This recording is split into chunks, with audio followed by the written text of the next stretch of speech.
express 0.18 in the form of p by q. So we need numerator and denominator. For numerator, just keep this decimal and write the number you are getting. And for denominator, for every digit after decimal, you have to write 10. Here after decimal we have 2 digits, so I have written here 2 tens as a multiplication, of course. Now we need to reduce this fraction. How to do that? This 18 is divisible by 2, this 10 is divisible by 2. This 2 is called factor, so I will get 9 here and I will get 5 here.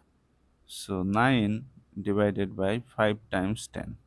Look, this is divisible by 3, but this is not divisible by 3, this is not divisible by 3. That is, you will not get any common factor that can divide numerator and denominator. So we can say that 9 over 5 times 10, 50. 9 over 50 is the answer, and this is the lowest term. There is no common factor without 1 between numerator and denominator.